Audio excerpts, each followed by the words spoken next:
But what I have a more serious problem with are the young earthers that want us to deny what we know from science. And as a result, they want us to ignore scientists when they tell us things like, take a vaccine for the pandemic. And guess what? The science supported not getting the vaccine. Over 6 minutes later, we heard her say this. So now you don't want to even talk. So, well, because you've brought up a topic that I was not prepared for. If I had known that this was going to be the topic, I would have brought facts and figures with me. But I did not know that this topic would come up. And so I did not bring any facts and figures with me. And I'm not prepared to defend that position. But you brought these topics up. I didn't. Well, okay. You're right. I did. This is Apologetics Live. To answer your questions, your host from Striving for Eternity Ministries, Andrew Rappaport.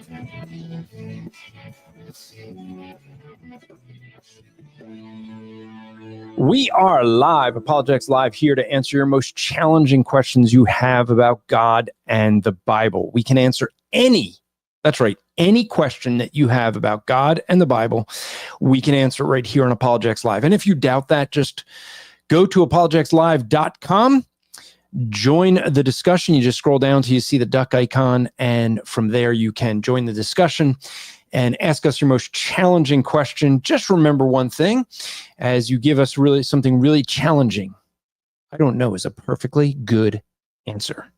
That's right. I said I'd answer it. I didn't say that I'd answer it the way you might like.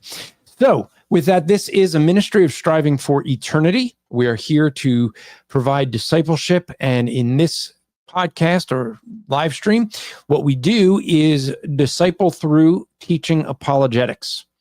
And tonight's topic is the fact that there's a claim you will often hear when defending the faith, that all religions are the same. So the question tonight will be, is there a way to know which religion is, well, true compared to the false ones? Are they all the same? And therefore, they'd all be false. That's the argument that we will discuss tonight. Let me bring in Mr. Dan Kraft, the 7-foot apologist. Welcome, sir. Well, greetings. Am I muted? I sound like I'm muted. I can hear you. Okay. You just said you owed me $20. I heard that. Wow. Turn off the translation button here. I have the gift of interpretations. There's just something wrong with the way I interpret. Oh, man. So I am, for regulars watching, you can see that I am in a different sort of setting here. So I am in the process of moving yet again. I did this 5 years ago, but we're in the process of moving, and therefore, I had to move out of the office that I was in into one of the bedrooms, and I'm going to move one more time, maybe for next week's show, if not the following one, that I will be in a different room of the house, a different bedroom actually, as we're just trying to shift furniture around and things and getting it ready for sale. You can be praying for that, by the way. It goes up the weekend after Father's Day weekend. So it'll go up that Friday, and it will be, I just hope that it sells quickly and not a lot of stress. Too late. So, yes, exactly right. Oh, you are correct there, sir. Dude, anytime you're moving, there's stress involved. So yeah, just disabuse yourself of that silly notion. Yeah, and I do apologize for those watching on the live stream that that there is a light behind me. Never good to do. And so I'm going to try to cheat. So I'm going to tell folks a cheat way of doing it. And I thought I had this up. Here we go. I just opened up a blank Microsoft Word document and put this above it so that I get more light in the front. That's a little cheat you could do if you ever need to do that. Dude, just turn your desk 90 degrees and face the window. Yeah, it would. Well, technically, the reason I didn't do that is because there was a bed back here. So I was going to have the bed on camera, but we ended up setting this up and then moving the bed. So yeah, I could have done that. But I got lucky today because I got lots of natural sunlight pouring in through the room. There's this curtain right here is covering a big old window. So yeah, there's my backlight. But so yeah, that kind of works out well for me every once in a while. But for 9 months out of the year, I don't get this. Being in the Pacific Northwest and all. well, you just need to move more east. I would love to move more closer to actual America, but Yeah, but the Lord just move hasn't out seen of a fit to communist give us the country. green light. Yeah, the People's Republic of Washingtonistan. Yeah. All right. So if folks want to join, you can do so. Just go to apologeticslive.com. And if you're listening on podcast or later, you can always come Thursday nights, 8:00 Eastern time. That's when you can join and any questions you have. So Melissa is asking, am I going to be in the same state? Good question. I would love to know the answer to that. No, actually, I do know the answer to that. No. Where I'm moving, I'm not 100% sure yet. So we will see. I have two options, and I haven't decided. So Is this one of those pick up, get all your stuff, and go to the land that I will show you kind of situations? no, well, maybe. Yeah, maybe. There's a strong pull for the grandkids. I'll just yes. put it that way. So we will see. We will end up there eventually. So folks were asking me, I just got back from Japan. Some folks were asking me if I would talk about the trip, how the trip was, how was Japan? Very different than America. By the way, I will say there is something wrong with Twitter. So I'll ask folks, if you don't mind, if there's anyone on Twitter, to go drop the link to apologeticslive.com. I'm going to try to do that myself because it's not showing. So folks probably are not knowing that the show is actually going on. It got an error. I don't know why. But so, one thing, have you ever been to Japan? No. Okay. I stay away from places where they serve fish for breakfast. Dude. Okay. So we went to Costco because, my wife and our family love Costco. So we go to Costco in Japan. And I'm like, I could go to Costco in the States. I didn't need to fly halfway around the world to go to Costco. But it might be different. It's the experience. Okay. So I will admit, I did take a picture in Costco because you know how Costco, you get this really long aisle of meats? Mm-hmm. Yeah. That was a really long aisle of sushi. It was great. Not my style. Oh yes, it's great. I also don't like to go places where the most of the populace only comes up to my belt buckle. Well, I'm tall enough as it is in America. That's everywhere for you.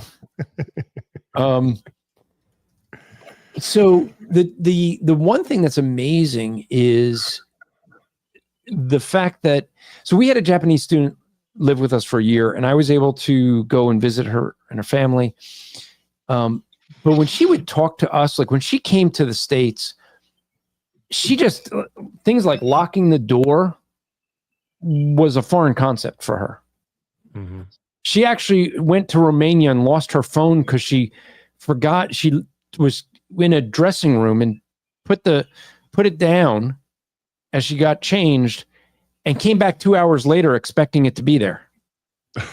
Why would you expect it to be there? She goes, because I've done that before in Japan. And she came back 2 days later and no one touched it. Wow. So I realized that's the way it is there because I actually saw a wallet on a bench in a pretty busy area. Uh-huh. And I decided to just back up and sit and watch. No one touched it. Even when a person sat next to it, I'm like, oh, that guy's doing the old, I'll sit next to it and slowly take it. No. Yeah. He looked down, he saw it. He didn't bother a thing. Walked off. I was like, wow. And so I got to her house and we go to take a car ride. And I discovered that they just, not only do they leave their door unlocked, they have the keys to the car's unlocked and the keys are sitting right there in the center console. I thought you were going to say the keys were in the ignition and the engine was running. It doesn't have one in the ignition, but but I was just like, that would never happen in America. So there's no garbage cans anywhere. and I found out why. So what happened was someone put a device with sarin gas into a public garbage can many years ago. So they got rid of all the public garbage cans. So you'd think if that was new, like we kept saying, if it's in New York, there'd be trash everywhere. There is trash everywhere. In New York, with the garbage cans. Well, there's no trash there anyway. I actually saw a guy that saw a piece of paper on the ground as he was walking by, drop down, pick it up, and put it in his pocket. Wow. I was like, this is the idea of the respect they have for others. The drivers there. I mean, I was in the taxis, and they're so. I'm from Jersey, folks. Driving in New Jersey is like an art form of you just gotta deal with martial arts. Yes. And so it's a tense place to drive. Japan was like, everyone's like getting out of each other's way. So polite. Like there was a guy that the taxi driver thought was completely out of control rude because he was in the right lane at a red light, and then at the last 20 seconds decided to get into the left lane so that he would be in the first car in the left lane. We in America wouldn't think twice about that. He was upset that the guy was so rude to make a decision last minute because others might have been coming and wanted to be in that lane. Wow. I was just like, wow, this is like a foreign country. For real. Just like a foreign country. So yeah, it was the food was great. I ate some more. And the amazing thing is I ate all the things that in America would make you fat, and I didn't gain any weight. So go figure. Because they only give you portions like this big. No, I mean I ate a ton of steak, Wagyu steak, rice. I will admit, I think the pasta is better in Japan than America. Mm. I love Italian food, and I went to 3 Italian places, and I'm like, every one of these are better than 90% of the Italian restaurants I've been into America. Wow. So yeah, it was, and I came back, and I got out of the airport in New York City, up in Queens. Actually, not New York City, but the Queens in New York. And yep, it didn't take long for me to realize I left Japan. As soon as I stepped out of the airport and heard people screaming at each other, honking on the horn, garbage everywhere, I was like, welcome to America. Kind of reminds me of some scenes from Coming to America, which I don't dare quote here. I'm assuming that's a movie. Yes, with Eddie Murphy. Enough said. Okay. He was a clean comedian, right? He would have been hilarious. I mean, he's funny dude, but oh man, if he'd just clean up his mouth, I mean, he could have been something. That's actually it will be the last thing before we get to the topic tonight, but it is something to talk about as far as the way society is when you think about humor. What has happened to humor? Because humor today in America, it's about foul language, dirty jokes, and that's all they get for laughs. It's not the type of humor we used to have where you actually had to think about things. And I think it's so much because of a culture we have now is not a thinking culture, it's a feeling culture. Yeah. Amen. And so the humor it won't work if, it's not going to work if you are trying to make people think and they don't want to do that. Yeah. So, all right. Looks like the Twitter or X just started working. So for those who are on X that were like, hey, was there a show? Well, yeah, you just missed 15 minutes. You have to go back and listen. That's all right. We were just chewing the fat anyway. All right. So let's get into this challenge. And if anyone wants to come in, have discussion, whether on this or any other topic, you're free to join us at apologeticslive.com. And the challenge I get a lot, Dan, I don't know if you've gotten this often, but the argument that's often made when you're out of doing evangelism is that all religions are the same. And I want to break this down because what is really being challenged and said in the argument is that all religions are false. Okay? Because you can't say that all religions are the same and they're all true when they disagree with one another. And so the core argument that people are making when they say all religions are the same is to argue they're all false, because they cannot all be true. I don't know. I would challenge that. I think the people who are typically going to make that kind of an argument really don't know what they're talking about, and they're speaking out of ignorance. So what they see is they see a religious system, and I think what they typically mean, at least in my experience, is that when they say all religions are the same or they're basically the same, is that, you know, there are moral teachings, you know, right from wrong and this and that and the other. When people make those claims, they don't really know anything about the specific truth claims of each religious system and how they are contradictory. Now, if somebody were to know those details and how they contradict, and they were still make the claim, then yeah, I would agree with you. But I think most people are just ignorant about, I mean, and I don't necessarily mean that in a pejorative sense either, right? They just don't know because they've never looked into it. They're just like, religion, they're all the same. I don't need them, right? Have you been looking at my notes? No. Oh, okay. I can't read. You can read it. Because, and actually, I think Jesse was reading my notes too, because he says two religions. You have all that require works and Christianity based on grace. And so thank you, Jesse, because that is what we're going to talk about. I make the claim. The way I usually do this is when someone says all religions are the same, I will ask them how many religions there are in the world. Usually get an answer of thousands, sometimes hundreds. Mm-hmm. I always love the person who does this. Christianity, Buddhism, Islam, and they count on their fingers, like they're actually trying to, yeah, okay. And if they give me a number, and I've actually had this, a guy that was sitting there thinking, looking up in the sky, calculating, and he goes, maybe a dozen. And I said, can you name some of them? And so when he said Christianity, I said, okay, is Christianity all one religion, or is there like Mormonism, Jehovah's Witness, Catholicism, Protestant? And he goes, oh yeah, there's more. How about Islam? Do you have major branches in there? Yeah. Okay. What about Jewish? Like he started to realize, oh yeah. He goes, okay, so maybe we're up to hundreds. But I do that on purpose because I want them to give me the big number. Mm-hmm. To which, as Jesse said, I turn and say, no, there's only two religions in the world, and that's it. There's only two. Now you could say true and false. I wouldn't say it the way Jesse did, because Jesse's thing here of saying two religions, those that require works and Christianity, I don't say that right up front. I will get there. But I don't say that up front because that's where I want to go. Mm-hmm. I want to show that. And so I argue there's only two religions, divine and man-made.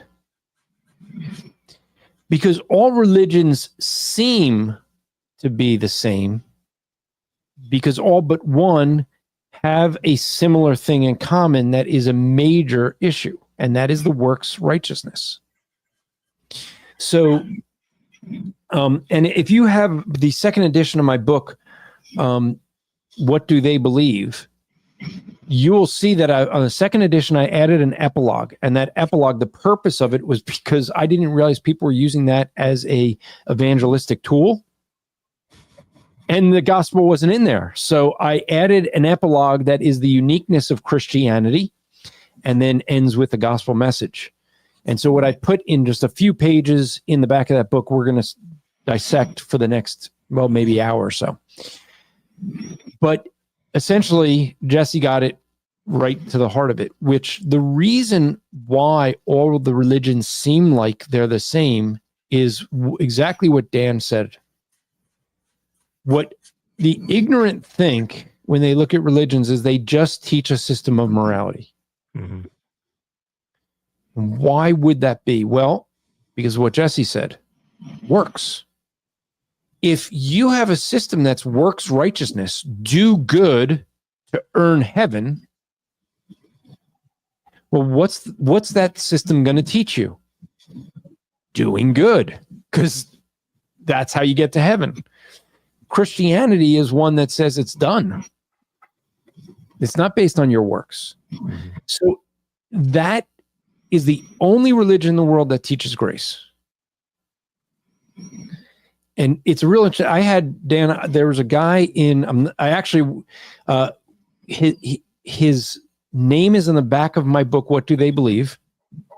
What he wrote for it, but that's not his real name. I actually originally had his real name, and he saw that and was like, no, because he's in the Middle East and he can't have he keeps his name separate when he's in the Middle East versus his real name. Mm-hmm.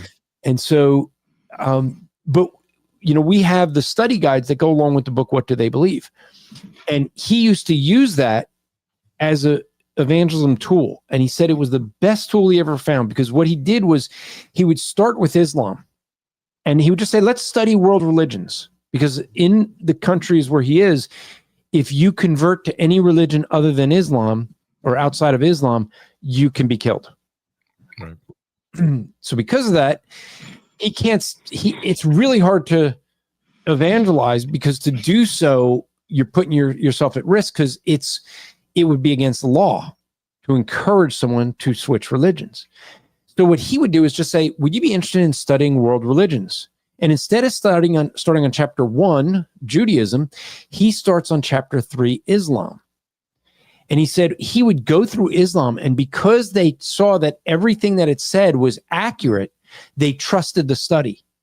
He said they were always willing to go further in the study. So then he'd go back to Judaism. Well, if you are in an Arab country, you kind of have an interest in Judaism and what they believe. So then he'd go into Roman Catholicism and Mormonism, Jehovah's Witness. They don't deal with a lot, but then he'd get into Christianity. And he said the beautiful thing of it is he has by then spent 6 to 10 weeks with them before he gets to Christianity. And when he gets to Christianity and salvation, he said, I can always stop and just say, hey, do you notice something different with this? Each of these other religions we looked at was always doing good works. Now, even if it's works plus what God did, it's works. Right. Notice that Christianity is grace. And he said, once he got there, people would ask questions. They would be wanting to know more about, Christianity. He said that was the way he did it, to just open up the can of worms where they suddenly would have questions, and they started to realize the difference between all the world religions and Christianity. Yep. And so, story. Yeah, I mean, it's something that's, when we go and defend the faith, we have to recognize that there's 3 things that I argue make Christianity unique from every world religion, no matter what one. So any of the man-made religions, and I'm calling them man-made for a very simple reason.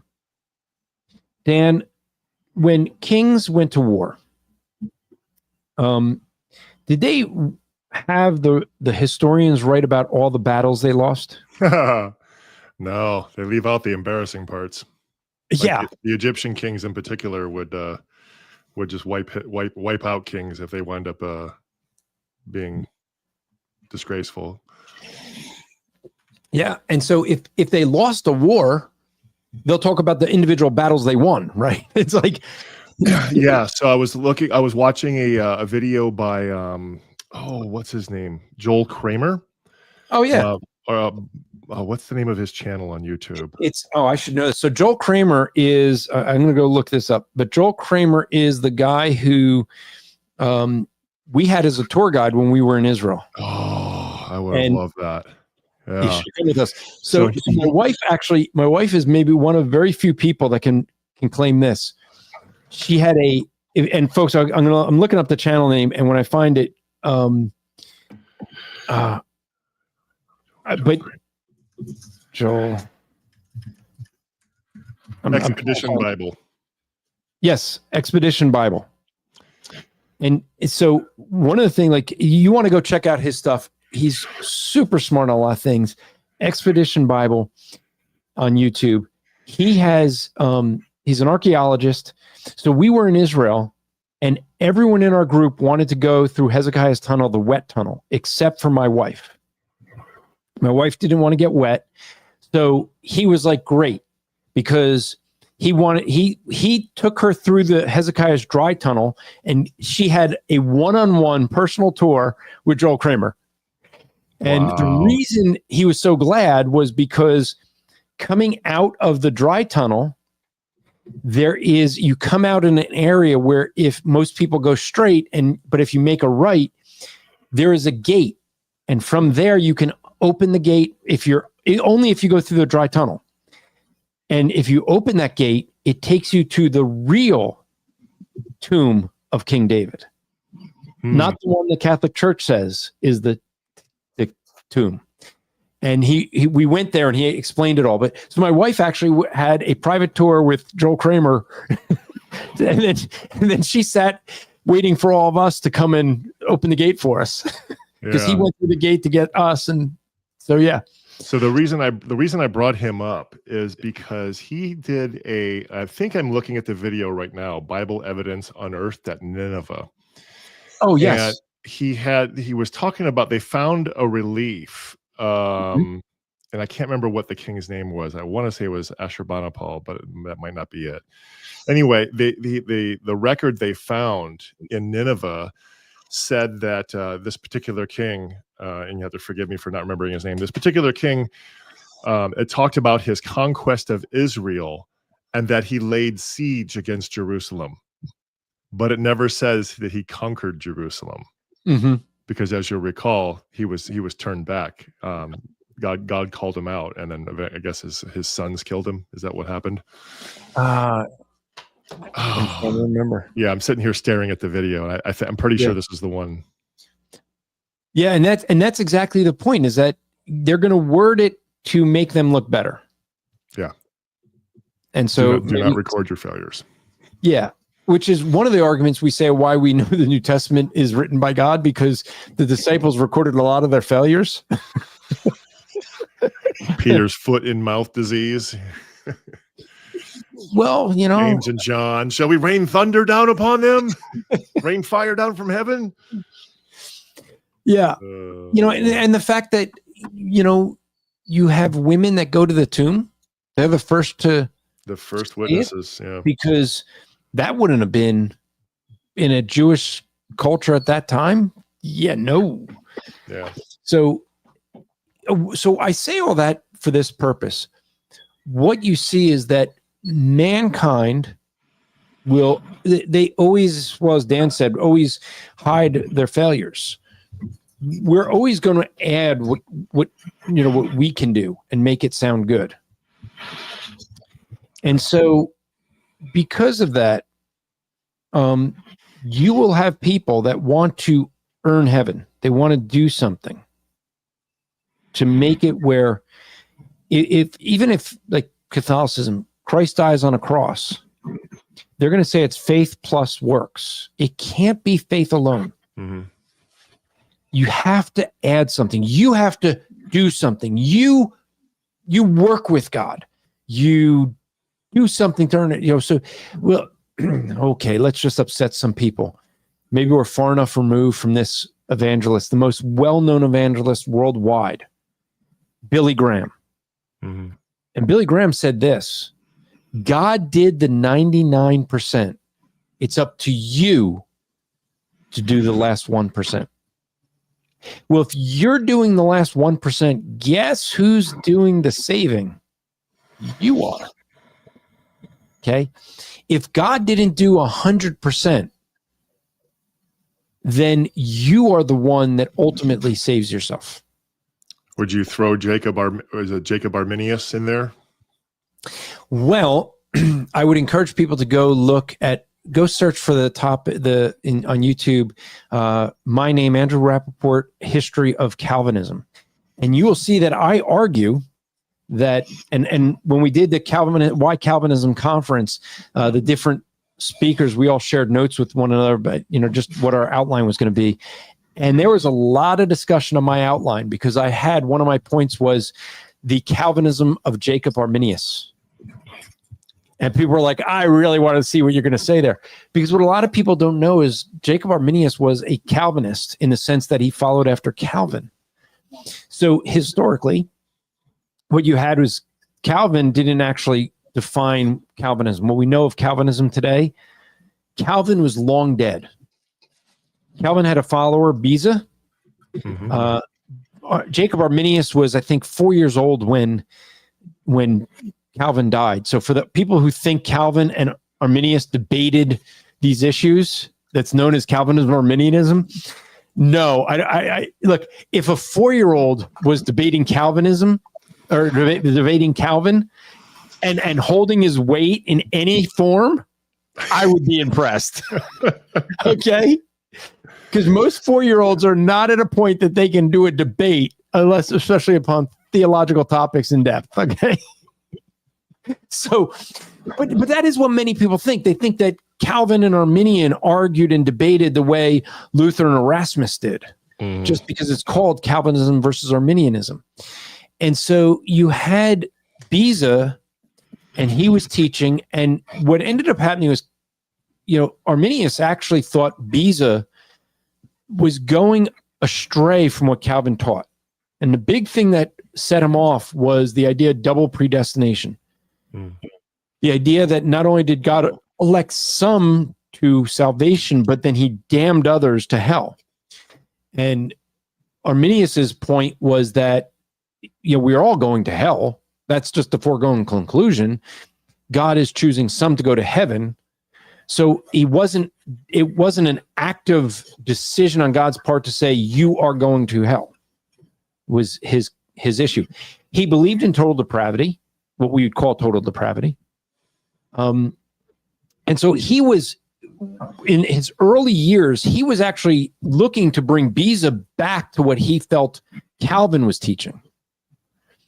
But then as they continued to debate, well, what ends up happening when you're arguing with people and trying to, make a point, especially when you have lots of followers, you kind of don't want to give up your point. So Arminius started to go further down a road, but the reality is Jacob Arminius did not believe what we call Arminianism today, because he was dead before they formulated it. So Beza was trying to put Arminius on trial. There was health issues, whatnot. It never happened. Arminius dies. He never has this trial. And what ended up happening was his followers are the ones that continue it. His followers come up with 5 points of the remonstrance, and what we call the Calvinists today responded to that. Okay. And they're actually, for those who go, well, if there was I'd be a 6-point Calvinist. Well, technically, there were actually 8 points to Calvinism. The first formation of the response to the followers of Jacob Arminius were 8 points. And in the end, they came down to 5 that were counteracting those that were at, for the remonstrance. So there became 5 points, but it started off with 8. So Jacob Arminius actually was a Calvinist in a way, because he was trying to get back to Calvin's teaching, and then just kind of went off. So you could see, Beza goes off one way, Arminius goes off the other way. And and then the followers took it way to extremes, So the short answer to the question is no, not necessarily. Correct. Let's bring it back full circle. Well, a little history lesson, but I do encourage you to go check out that sermon I did at the Why Calvinist conference. I should mention Jeffrey Rice is having another conference. I have posted it on X and Facebook if you want the details, so you could just scan the QR code.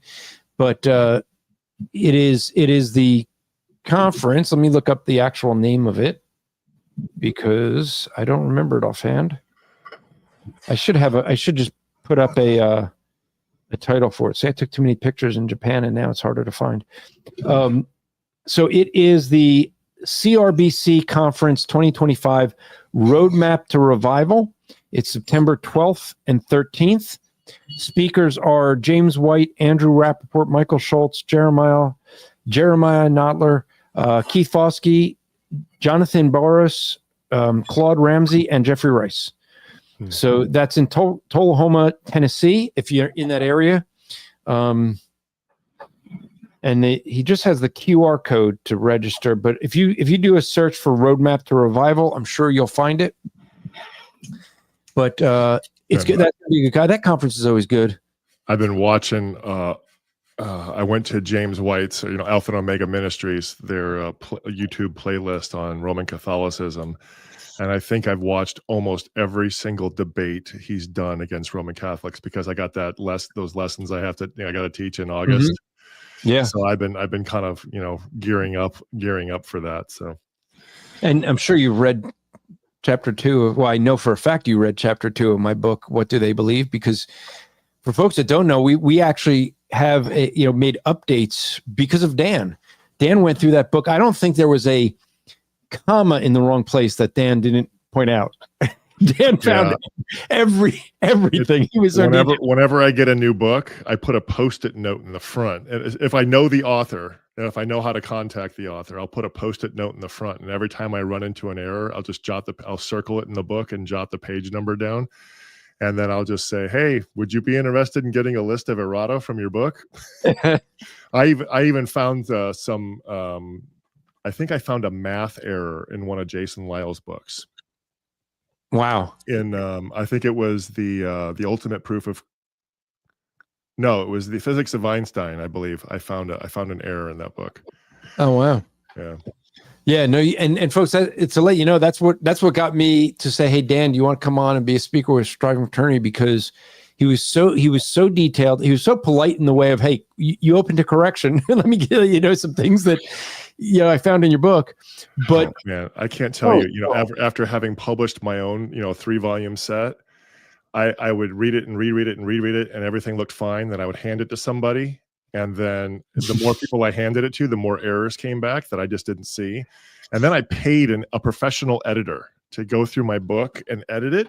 And even after it was published, I still found a couple of errors. So I know that things get through, and it's really frustrating. So it hits me in the feels when I see an author, publish a book that's got boo-boos in it, because they probably have no idea, You were talking about math errors. We had when I was in college, we had a professor. We took Calculus 1, and he thought that by teaching us Calculus 3, we'd have a better understanding of Calculus 1, because when he took Calculus 1 and 2, by the time he got to 3, he said a light bulb went off and he really understood calculus in Calculus 3. So he thought he would just skim through Calculus 1 and jump into Calculus 3. And so, it was the worst. The entire class, it was bad. So what ended up happening, he gave a take-home test. Okay. And it was interesting because there were, out of 10 questions, there were 2 that when I handed in, they were not answered. There was one that was directly out of the textbook that he wrote on calculus. Okay. Mm-hmm. And I got it wrong, as did everyone else in the class. And that becomes an interesting one. I'm going to get back to it, because that's the thing of to what you said. But the interesting thing was, I took this calculus take-home test to the dean of the math department, and I dared him to finish the test. I dared him to, and so he copied it down, and he got concerned because he could not do it. Now, there's one reason he couldn't. There was an error in this guy's textbook. Now, one of the problems, he was like, he looked at the problems and was like, you're in Calculus 1. This is, whoa, no. So every single student took the example from his book. We worked it down to a certain point, couldn't figure it out. So we go to the answers and we take the answer and work it back, just like the dean did, by the way. Okay. And it didn't work. It didn't work. And so professor accused all of us of cheating because we all had the exact same answer, every student. And so one of the students asks him, well, how about you show us? So he works it down, gets to the same spot, looks at the answer in the back of his book, works his way up. And he turns and looks at the class, and the student that asked him to do it goes, hey, professor, that looks exactly like our answer. Are you cheating? So needless to say, he wasn't teaching anymore at that Oh, wow. So yeah, I got him fired, and not directly, right, but I think I did because I went to the dean and said, here, you know. But so the thing though is that we will add human effort. We will want to make ourselves look good. Mm-hmm. Okay. So one of the things with every man-made religion, I'm being very specific in the wording there, man-made religions will add human effort. Why? Because if a man is creating a religion, man is adding his works. So this is something we know about human nature. So it's one way, not the only way, but one way of determining which religions are man-made versus divine. Okay. Now, I say that because what I want to do ultimately is show that remember I said divine versus man-made. I'm giving an argument, and now notice I'm also trying to make it objective. I'm appealing to the person to admit that every king is going to write about the battles he lost, not the war about battles he won, not the war he lost. Right. And so because of that, and I've never once had a person disagree with that. And I would say, so do you think if a person is creating a religion, a man is making up a religion, that even if he's changing one that exists, that he would add his good works, what he can contribute? And people always say to me, yeah. Okay, well, see, now it's not like some subjective thing. Mm-hmm. I'm giving an objective standard, and I'm getting them to agree with it. I don't talk about whether it's subjective or objective yet, but because the way of going through that, they agree with it, I later will say, well, you agreed with it. You saw that it was objective earlier, and they go, oh, yeah. So because they want to say religion's just subjective, it's something you believe, therefore it's just to you. But I think there's an objective way to examine it. And the first and most crucial is the idea of works. Because what that leads to is, why do so many of the man-made religions seem similar? They seem similar because they're all based on works, on a system of morality, do's and don'ts. Mm-hmm. Now, I don't get into which religion doesn't have that yet. I leave that alone for now. One of the things, though, I want to get to is to get them to see that. Now, a second thing I'll get to is I'll say, is there anything, and Dan, I'll just ask you the questions. Mm-hmm. Is there anything specific that you know of with Islam that's specific to Muhammad, the founder? I mean, could those teachings have come from anybody? Is there anything is Muhammad uniquely a unique individual that only he could be the founder of Islam? I don't know. Do you have to be a pedophile to be a founder of a major world religion? Well, he waited till he had sex with her. He married her young. Okay. And folks that don't understand, so Muhammad had married a 6-year-old, but did not consummate it till 9. 9. I thought it was 13. Man. No, I think she was 9. Wow. If I remember correctly. Unless she was was there anything 13 when they consummated, but yeah. So I mean, there's nothing within Islam. They would say he's a prophet. He's a greater prophet than Jesus, but he's a prophet. Right? There's nothing unique about Muhammad where the teaching could only come from Muhammad. How about Joseph Smith? Is there anything unique to Joseph Smith where only Joseph Smith could come up with Mormonism? Well, actually, no. He had peepstones. You gotta have the Urim and Thummim in order to start Mormonism, right? You gotta have the magic spectacles. Well, but So the thing is, that gave him the Book of Mormon. But was that? That gave him the Book of Mormon, supposedly. Yeah. But the interesting thing is, much of what we think of as Mormonism today came from Brigham Young, not Joseph Smith. In fact, the Book of Mormon is closer to the Bible than it is Mormon teaching. Yeah, so close that you might say he plagiarized some parts of it from the He plagiarized major sections.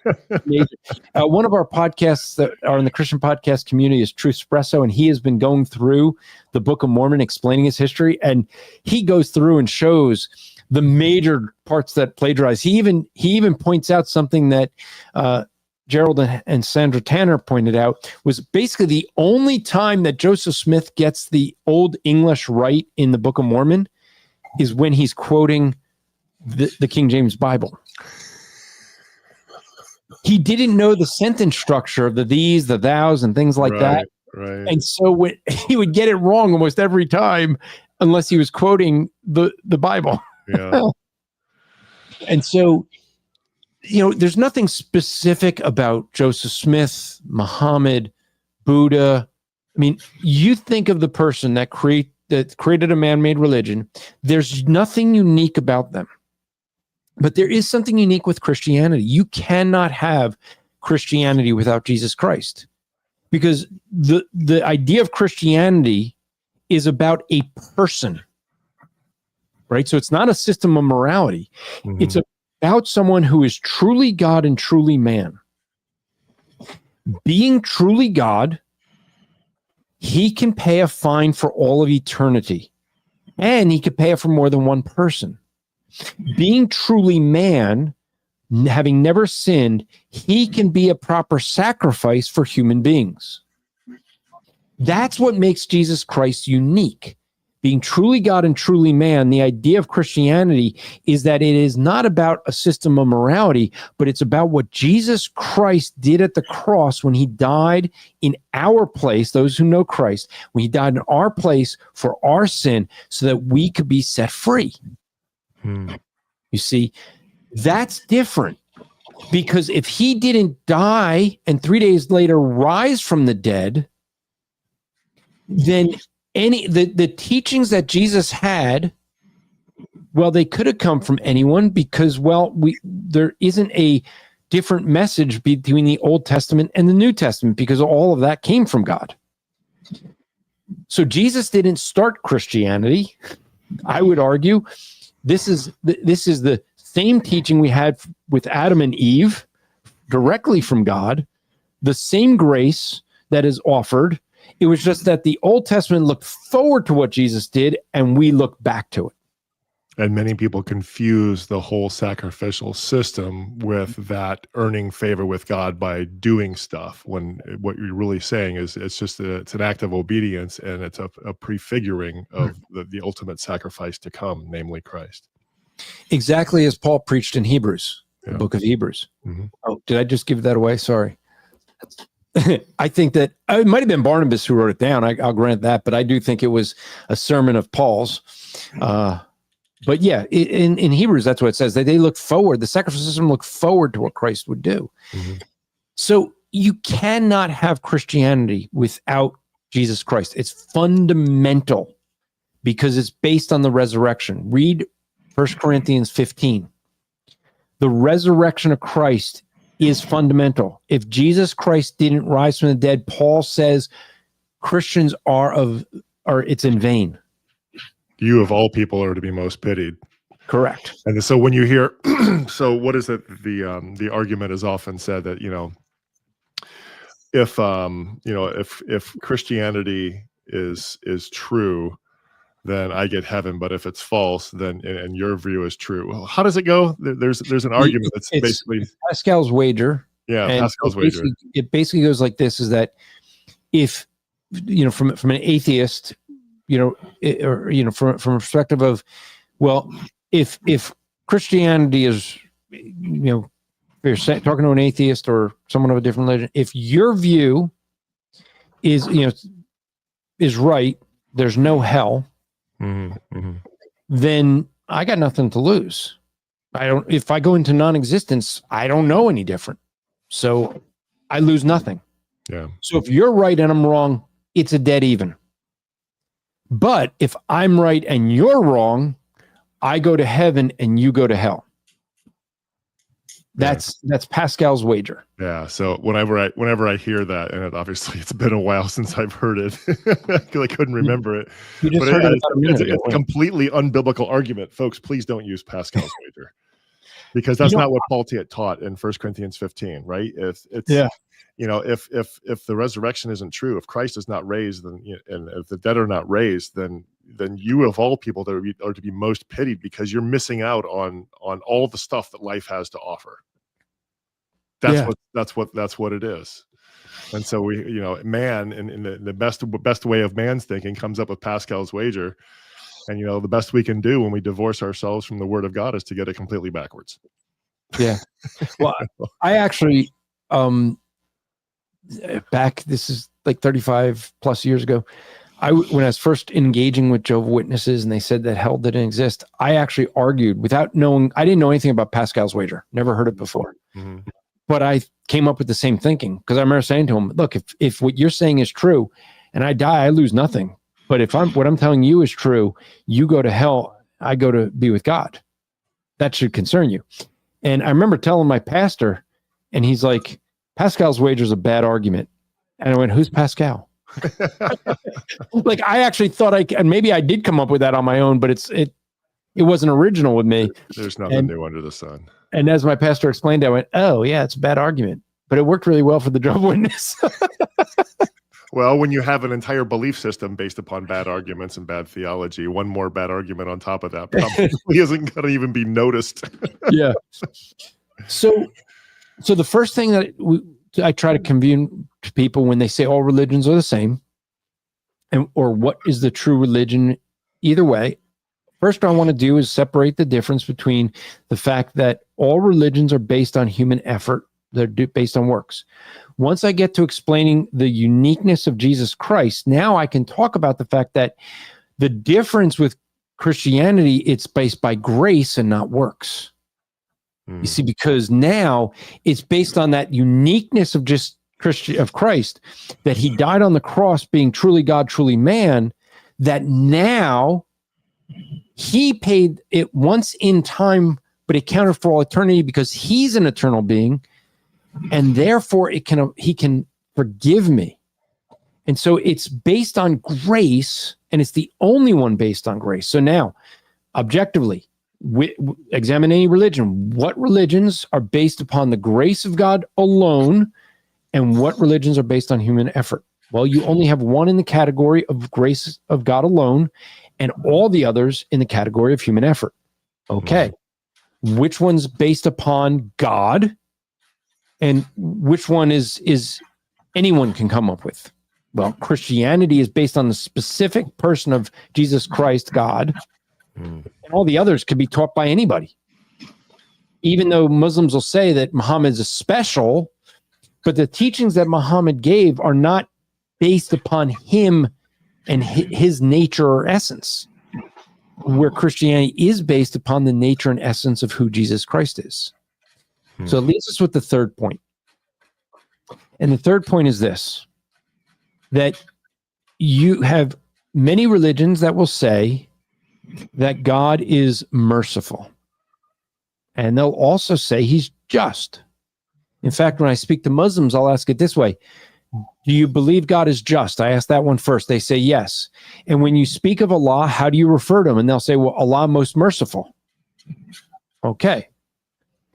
So you believe God is merciful? Yes. Now, once you get someone to see that they believe that God is both just and merciful, the question becomes how? Because justice and mercy are mutually exclusive. Justice, let's give an example. The example I like to give. If I was to get up on a ladder and smack Dan in the face, because to reach his face, I would have to get up on a 6-foot ladder. But I get up on a ladder, smack Dan in the face. The law says Dan must smack me back with equal force. Okay, so Dan, you got a choice. If you smack me back with equal force, which one is that called? Justice or mercy? Oh, justice. It's getting what you deserve. Yeah. Okay. If you don't smack me at all, what is that? Law breaking. Well, Lawlessness. well, but it would be mercy, right? Downtown Seattle. So you could be just and smack me with equal force. Mm-hmm. You could be merciful and not smack me at all. But if you smack me with half the force, is it mercy? No, because you smacked me. Well, there's a certain element of mercy there, right? Because I'm not giving you all that you could have, But it's not complete mercy. No. Which is what they would say God is. Is it complete justice? No, because you didn't do it with equal force, which was what the law said, right? So every man-made religion says that God is just and merciful, but what they end up with is a God that's neither just nor merciful. Because somehow he is letting people into heaven that don't deserve to be there without punishing them the way they should. In Islam, where they say, well, Allah will just, by what he, in his infinite wisdom, he's going to decide who goes to heaven, and yet you earn it, you merit it. So it's based on what I do? Yeah. Well, okay, then is it really just? Right? If it's based on what I do, is it really mercy because I earned it? Well, then no, then God's not merciful. Well, if he just lets me in when I'm deserving punishment, he's not merciful. You see, only Christianity, because of the nature of who Jesus Christ is, can have a God that is both just and merciful. And the reason for that is, Dan just went off camera but didn't mute. Sorry, I was closing my window. Because I got concrete being shoveled outside. The window is rather distracting. So I thought that was just you were hungry because it's dinner time out there. Are you grinding my teeth? So what you have when Jesus Christ is, because of his nature being an eternal being, and him being his part of him, the fact that he became a man, he can in time pay an eternal fine. And because his nature is eternal, that if we have a fine that is forever, his nature is forever. So it's the nature of Jesus Christ that the payment could be made because of his deity. So he didn't pay a half part of the sin. He didn't even pay 99% of my sin. He paid 100% of the punishment of my sin. But again, because of his nature being God and man, he can pay it once in time. It's paid fully. And guess what? Now he can offer to me mercy. Why? Because the punishment was fully paid. He can now offer mercy. Amen. And these three elements are unique to Christianity. These three elements are what makes Christianity the only divine religion. So when people say all religions teach the same thing, I can agree partially. And the way I usually do it is I say, well, I can agree that all man-made religions teach this, some element that's the same, because every man-made religion is teaching human effort. No matter how close they come to the truth in other areas, they always teach human effort to get right with God, to get to heaven, nirvana, whatever it's going to be. And so what you have is that effort is what's going to lead them to a system that is teaching morality. And that's what seems similar in all these religions. It seems similar because they're teaching, as Dan said earlier, a system of morality. Mm-hmm. And that's what makes them look similar, but Christianity is unique among them for these reasons. It's the only one that is based on grace, not works, as Jesse said. It's the only one that is based upon a being, on a person, not a teaching. And it's the only one that has a God that can be truly just and truly merciful. So this sets it apart from every other man-made religion. Any thoughts that you have on that, Dan? When you told me what the topic was for tonight, I was sitting here, going through the introduction, just kind of sitting here thinking about where you were going to go with this, and I thought for sure you were gonna go all precept on me. And we're going to talk about doing internal critiques and internal inconsistencies and all this other stuff. I'm like, oh boy, here we go. But I was very pleasantly surprised to see you take this approach. It's much less. It's more. I don't know. It's more basic, right? You don't have to you don't have to know a whole lot about every single religion. You just kind of have a surface level understanding, and you nail the core essence of it that way without having to get into, internal inconsistencies and, contradictions in their respective texts, and which of course just gets you into a spitting match, with the person from the other religious group. So yeah, I like this. This is good stuff. Yeah. I mean, keep it simple, stupid. Kiss. That's my theory. Well, the way that I word it is keep me simple, stupid. Yeah. Well, that doesn't spell anything though. Because you can't say that. Yeah. I mean, the thing is that as we look at it, there are ways and that we can objectively look at religions and compare them. And, like Dan, I didn't think about it, but like someone could challenge that, oh, well, you're not precept by doing that. Well, I am in a sense, because I'm not giving up God's nature. I'm not giving up God's word. I'm just giving an objective way to, evaluate the different world religions. So what am I really doing by it? I'm looking at this world religion and saying, okay, is it man-made or divine? Okay, so let's see. Does it add human effort to getting right with God or getting right? Because like if you think of Hinduism, Buddhism, you keep working your way through life after life after life until you finally get everything right and you're in nirvana, right? So but that works. So now we've reached the point where you've established that there are two major classes of religions. There is a grace-based religion, and there's the whole panoply of works-based religions. Obviously, they're fundamentally contradictory. So that tells us that not all of them can be true, but it doesn't say which one is true, of course. Correct. So I'm going to guess that that's where you're going next. Well, I actually don't even need to, because we've already established that one is unique amongst all the others, and only one relies completely upon God. So now it's just, I mean, I could go precept at this point, because now it's the fact that, it's the God exists. Yeah. Right? Because there are the argument, what people will sometimes argue when they do apologetics is argue for a God, not the Christian God. Yeah, generic theism. The William Lane Craig approach. And that's exactly who I was going to say. William Lane Craig argues this way. He argues for a God, not the God of the Bible.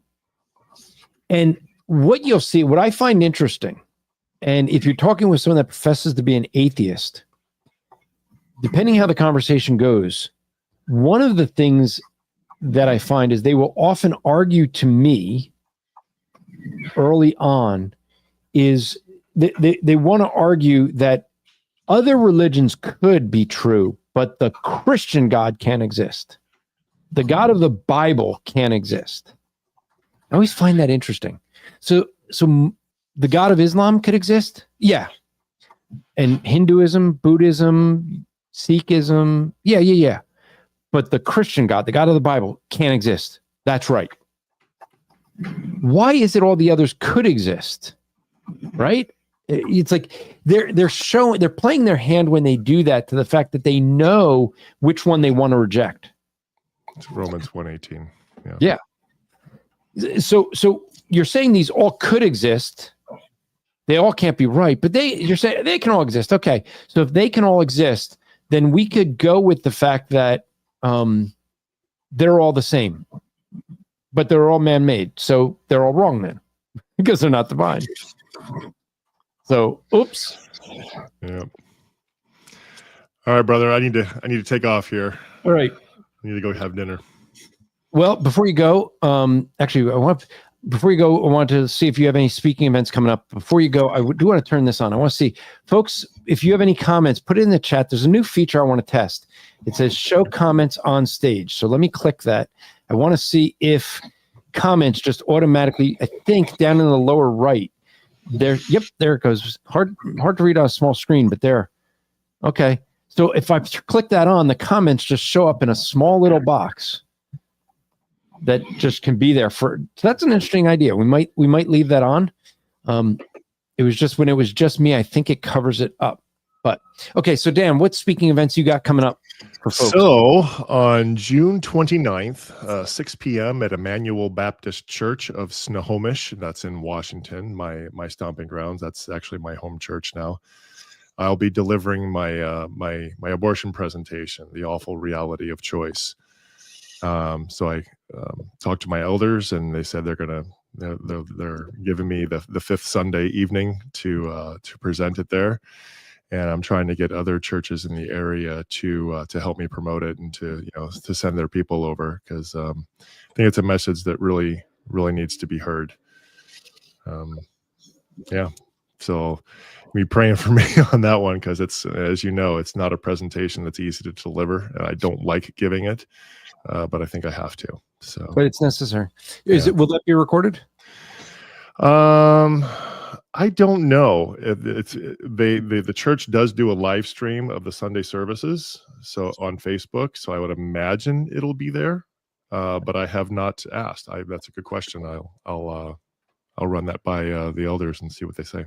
And Fatima is saying, "Let us have Dan in our prayers." So yes, please be praying for Dan for that talk. If you have not heard that, if you search for Dan, actually, is that on, you have it on your website, right? Yeah, it's on my website. Go to 7footapologist.com/speaking, and it'll be the first presentation on the page. It's called The Awful Reality of Choice. Don't bother Googling the title, because it won't come up. So 7footapologist.com was .com, right? .com, yeah. Okay, 7footapologist.com/speaking. You want to watch that one. And so it was a very powerful message. It was a mistake having Dan do it before lunch, because poor Dominic, I think he still hasn't had lunch. He's fasting. Yeah, he was so gut wrenching for him. He was like, I can't eat lunch. Yeah. It left a lot of people. It was a gut punch for all of us. It was a really good message. Any other speaking events you got coming up? Let's see here. So on the 27th, 2 days before that, I'm doing a morning devotional at Seattle's Union Gospel Mission. We have a mother-in-law apartment in our downstairs of our house, and the guy who lives there is a caseworker at Union Gospel Mission. So he has invited me in to give a 15 to 30 minute devotional. So I have to figure out what I'm going to do there. And then I also have a family camp at Peniel Ranch out in the Okanagan in Washington. The Okanagan is basically in the middle of nowhere, Washington. But more importantly, in another public event is called the Crucible Conference. It's being put on by Tiny Heartbeat Ministries. That's Saturday, September 13th at Redeemer Church in Bellevue, Washington. So that's I'm going to be speaking, and there are going to be two pastors speaking, and my firstborn son, who just graduated first of his class at New St. Andrews College, is going to be speaking too. He's going to be doing a presentation called Dismantle Foolish Arguments, Pro-Life Apologetics Training Seasoned with Compassion and Grace. Neat. Yeah. All right. I was very proud of him. I was going to say a proud daddy. I'm also a hungry daddy, so I need to get going. So you go get some dinner. Thanks for coming in. All right. Take care, man. So if folks in the chat have any questions, any comments that they want to make, see, it's hard to read that when I'm just me. See, that's good. So I'll turn that feature off when it's just me. But yeah, if you guys have any questions, I actually covered everything I wanted to cover in an hour. If you guys have questions, I could look to answer. Anyone wants to come in. If not, we could just end the show early tonight, which is fine because I got to get up at 3:30 in the morning. But yeah, let me take a quick look at what we have in questions and comments that were sent in. Oh yeah, that's right. This was a fun one. So I was on. Let's see. There's ChatGPT had a new feature, and it came up and it asked me whether I wanted to use this new feature where it goes through all of the chats, the interactions that ChatGPT and I have had. And most of what I use for ChatGPT is, here's my sermon notes. Can you make it sound better? Basically fix all my poor English grammar. And so the other thing I do is I ask it to write the here's the topics I want to cover for Apologetics Live, and let it come up with a good, catchy title and description. And so it knows much of what I have from Apologetics Live and sermons. And so it had this new a new feature where it looks at your chats with it, and it said, would you like to have an example? I said, sure, try it. So it said that what it was going to do is describe me based upon our chats and make it catchy. So that's what it told itself to do. So this is how ChatGPT described me based off of my chats with ChatGPT. So it had a title of Meet the Lion of Live Stream, a bold conservative Baptist preacher. Hold on, my screen just disappeared on me. Hold on. That's a great way of doing it. Oh, all right. So it said,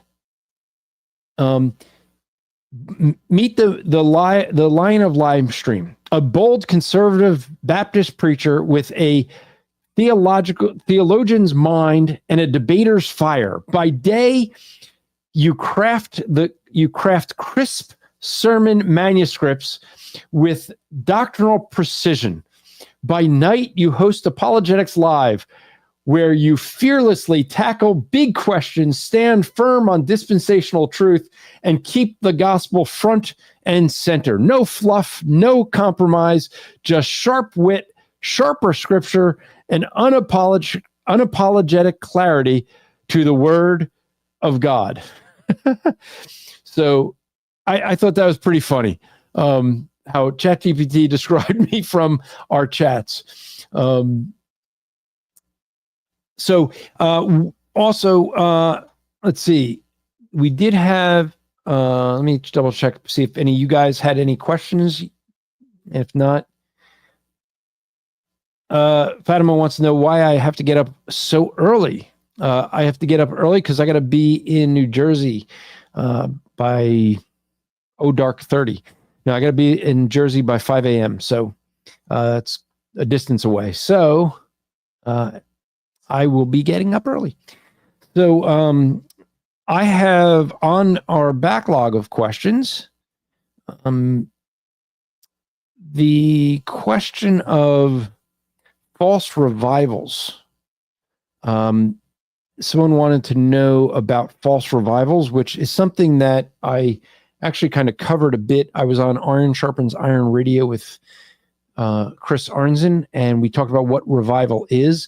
We talked about the fact that there are these false revivals where people manufacture the revival. They pick a start date for it and an end date. That's not how revivals work.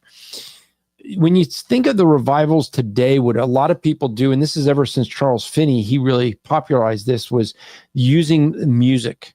The use of music to get people into an emotional state where they would be like, oh, this is some emotional feeling, and that emotional feeling would give them a desire, and not really a desire, but a feeling like they could do something different. They could do something more. And so you have false revivals where the university is the one I mentioned on Iron Sharpens Iron, where they pick a start date and they're going in and saying, okay, hey, look, we have everyone there. They're, we're just going to sing. And to the point I just made, what happened with that university? What did they do? Instead of preaching, they said we'll forego the preaching and just sing songs. And so what you saw there was you had people who were not listening to preaching, but getting the emotional message of music. Now, Fatima is asking the question, were there any revivals in the Bible? Yes. I referred to one on Iron Sharpens Iron, was Nineveh with Jonah, the reluctant preacher of the gospel, right? He reluctantly went to Nineveh because he didn't want the Ninevites to get saved. Strange to have a preacher that doesn't want the audience to have mercy when that's the purpose. But he didn't want them to have mercy because he hated the Ninevites. And yet he proclaimed a message of judgment and they repented.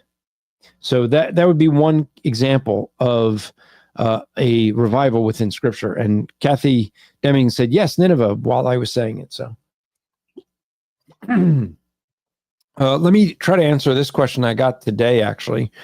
And so this was actually, I discovered today when I was hunting through, I was trying to find something in Facebook, and I discovered that there's a whole new set of messages, chats that I had, like hundreds and hundreds and hundreds of them that were kind of hidden from me by people that I wasn't friends with on Facebook. And so we're going back years, people who asked me questions, and I didn't know they asked me a question. So I felt bad, and I'm trying to get back to them and apologize. And so this person had originally asked, his original question was about Calvinism and election. And I asked him, I said, sorry, it's been a while. It's the first I'm reading it because Facebook had it in a hidden folder. He said, do you still have questions? So he said this, hello, Pastor. It's been 3 years since I last messaged you. I feel so bad. I didn't answer his question for 3 years. I didn't even know it was there. Oh, he says, it's been 3 years since I messaged you, and those years have been very challenging for me due to my commitment to God's calling. However, by the grace of God, I am still holding on to my faith and am now being used by God in the church. I feel blessed by the ministry that God has entrusted to you. I wanted to ask you for advice on how to handle situations when others are talking behind your back, even when you are trying to do the right thing. This is a struggle I'm currently facing. Thank you for your guidance.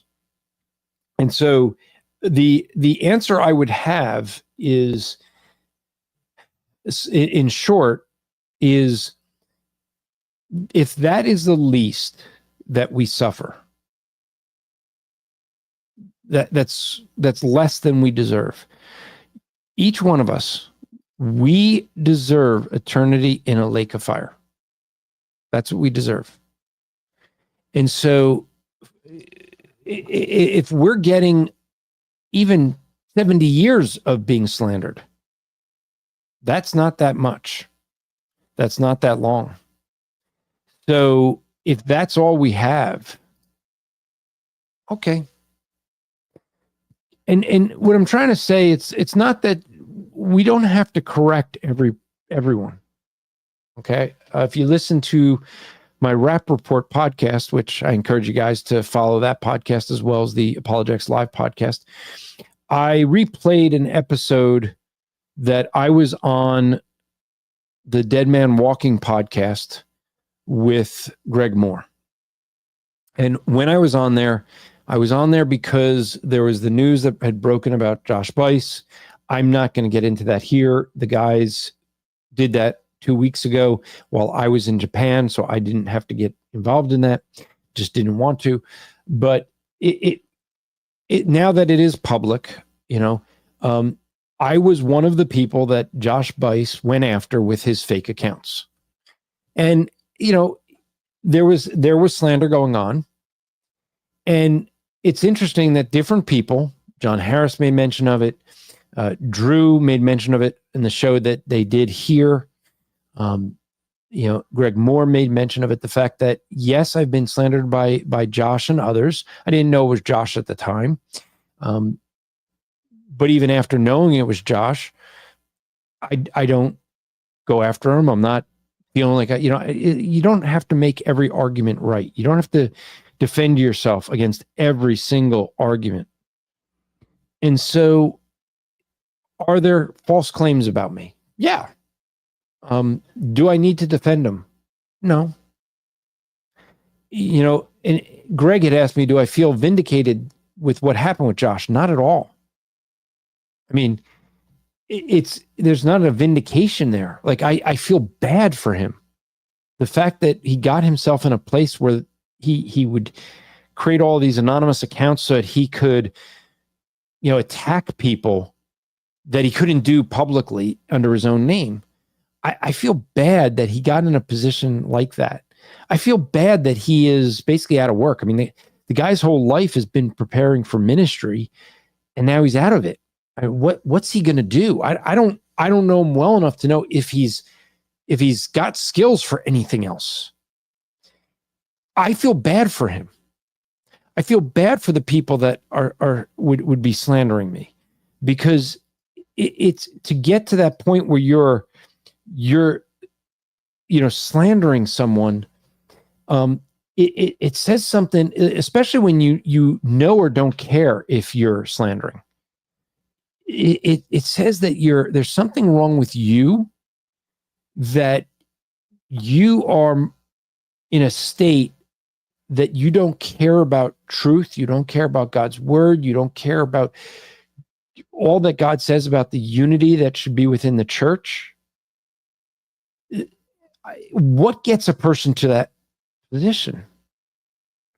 If you have a love for Christ, you will have a love for even those who are, I don't want to say enemy, but those who attack you. Paul had this. Let me read from Philippians chapter 3. And this is a verse I strongly encourage you guys to read and meditate upon, especially when you see many people that do what they call discernment ministry. They're going to be discerning for everyone else. And they're going to tell everyone how everyone else is wrong. Okay? I don't have to name the ministries. You probably know some that are doing that. But look at how Paul says this. Paul says in Philippians 3, starting in verse 17, the key is in verse 18, but I want to start some context. Philippians 3:17, brethren, join in following my example and observe those who walk according to the pattern you have in us.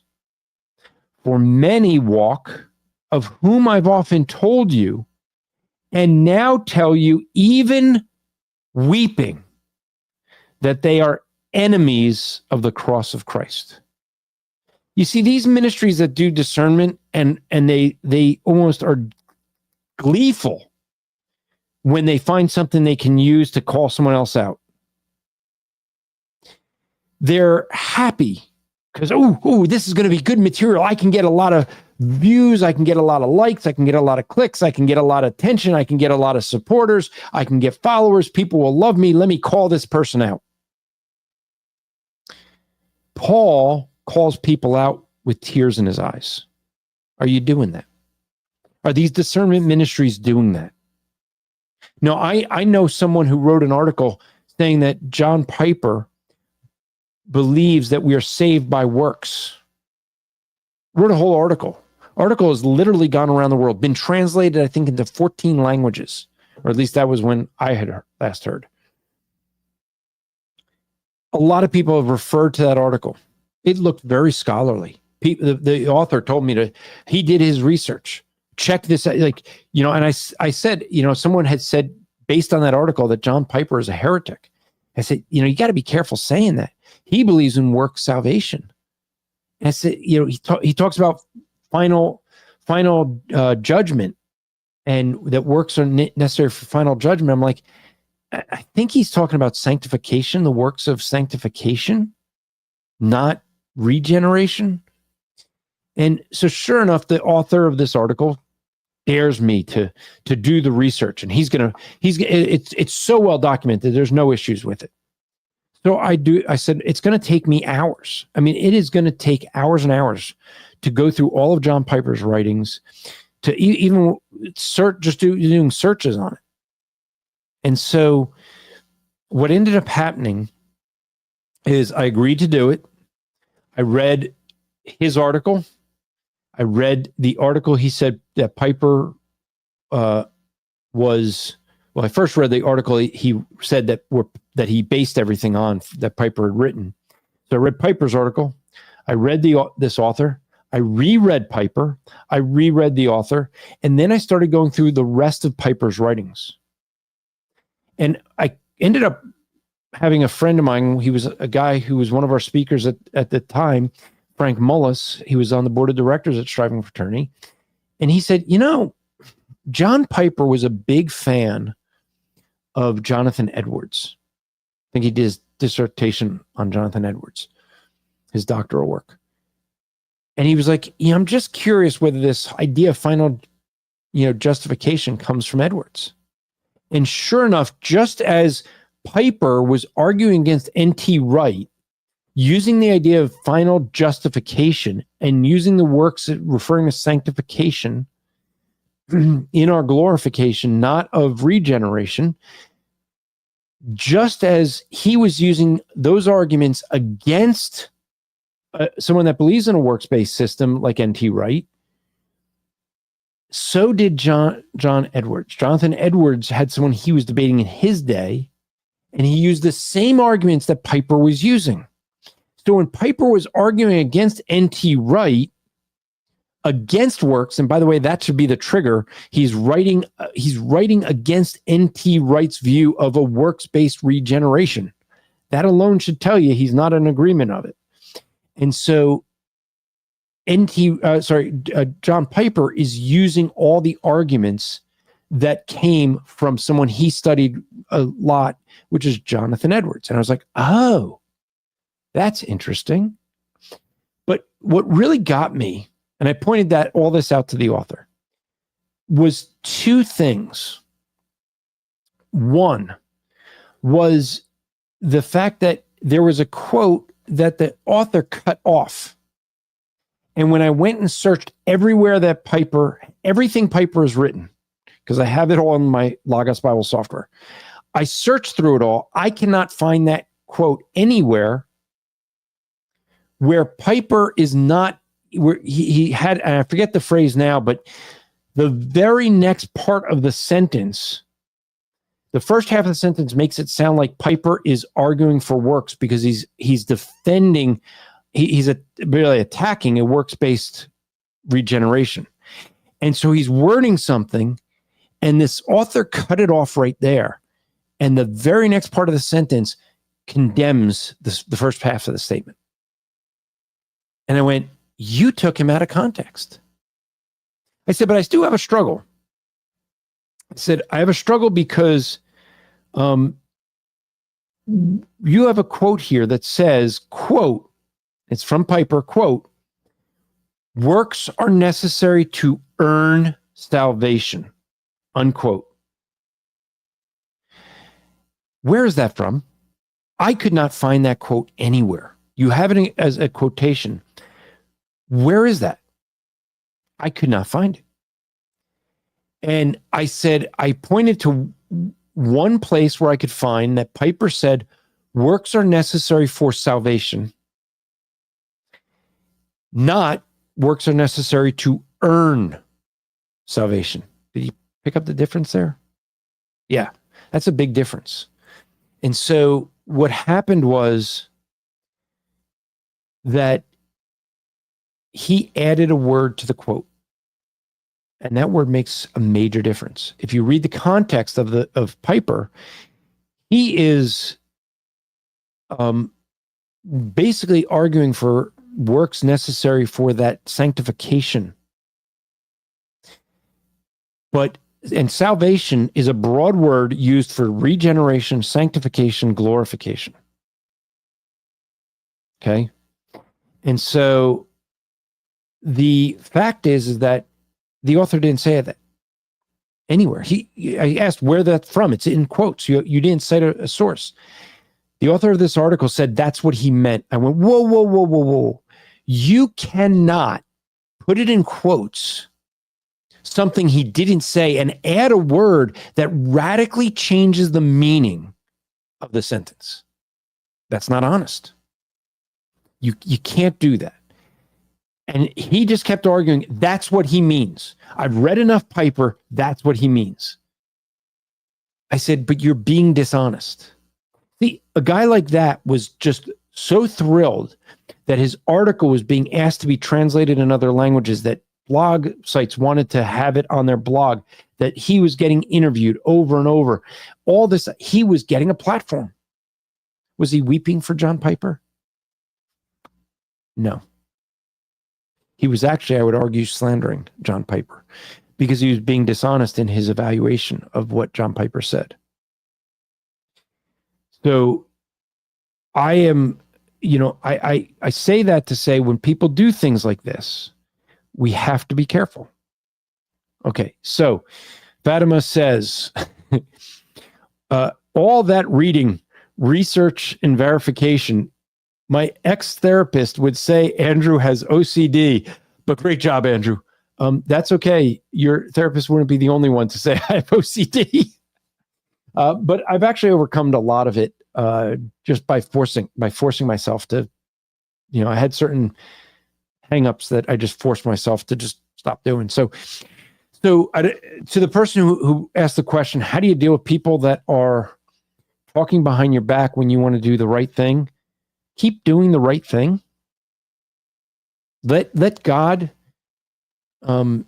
correct it if he so desires. But guess what? He will correct it one day. It may not be here on earth. The record will be completed, corrected. But it has to be, if you're going to deal with, like, if you're wanting to correct the record, you feel an enemy of you, an enemy, or even worse, an enemy of Christ. Philippians 3:18. What is Paul's model? He's saying we should follow after his example. What's the example? That when he calls out enemies of Christ, he does so with tears in his eyes. Did Josh Bice slander me? Yes. Did he do things? John Harris has now made this public. Did Josh Bice remove me from the cessationist film? Yes. Do I rejoice that he's out of ministry? No. I'm grieved over the fact that he got himself in a state that he's out of ministry. Why? Because his sin is now a mark, a smirch on the name of Christ. There's people who, because he was such a well-known name, are looking at him and going, "That's Christianity."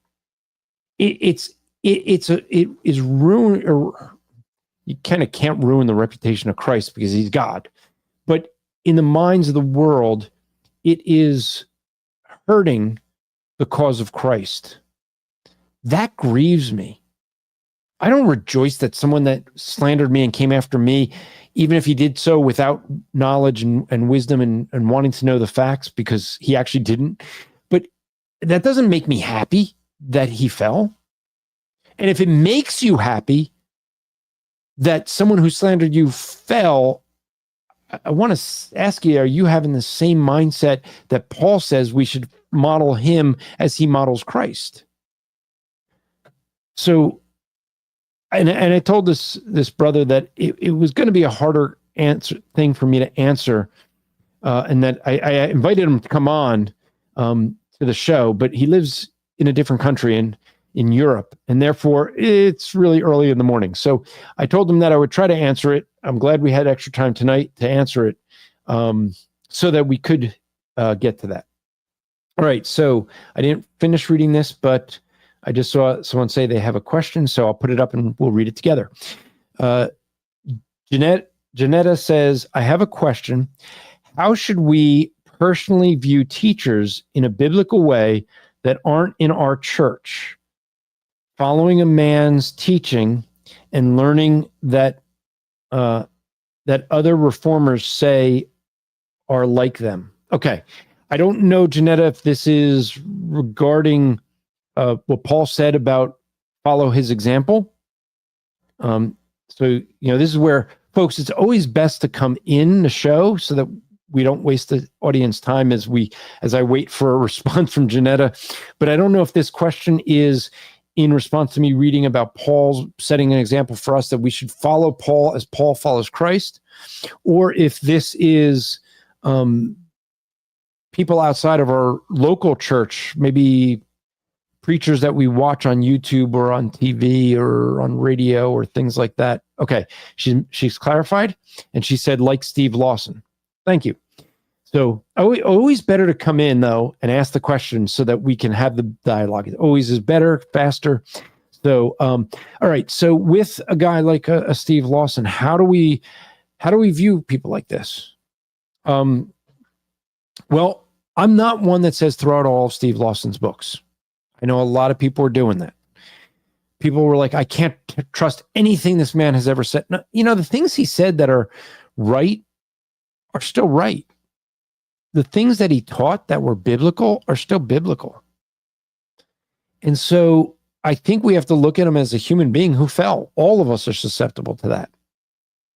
All of us just don't have as this big platform where people know our names. So if we fall, it's a much smaller fall in the sense of its impact on others. And so I think that what we have is we look up to certain people, and they let us down. This is actually what I'm going to be preaching about at the road trip to revival that Jeffrey Rice will be doing at his church there in September. The idea is going to be, my topic is the revival of faithful leadership, because we have seen many men who have failed in leadership because of some sin. Steve Lawson, Josh Bice were two that have been mentioned. There's others, plenty of others, whose sin isn't even known yet, may never get known on earth. But the reality is that we still look at what they taught that was biblical. So how do I personally view Steve Lawson? I look at him as someone who is a good teacher. He had a lot he was very gifted in his communication, in taking biblical truths and crafting them together, whether in book form or in sermon form. And the thing is that the things he taught are no less true today than they were when he wrote them. So I don't want to, would I recommend his preaching today? Well, I wouldn't recommend him continuing his preaching, but I wouldn't be opposed with things he previously preached. I don't have an issue recommending a book he wrote. I don't think he's going to be doing anything more in the future. So Chris Honholz says, let me put this up. Chris Honholz says, that's why we are told not to seek to be many teachers, for they have a greater judgment. That's right. That's what Scripture says. We do not want to be in a position where, as teachers, that if we're going to be teaching, we're going to be under a greater judgment under God. So that becomes a thing that we have to recognize. So the way I would say to view guys like a Steve Lawson would be, Janetta, we need to see them as the humans they are, value what they do well, see how God has used them, appreciate that, see how God can continue to use what they did in the past, but we wouldn't want to put them in ministry today. So I hope that would be a good answer for you. It is something you personally have to come to a conclusion to. So, all right. Pete and repeat says this. I was Buddhist, and I used to think I used to think the same, that all religions are good. But once you know Christ, you know the one true God.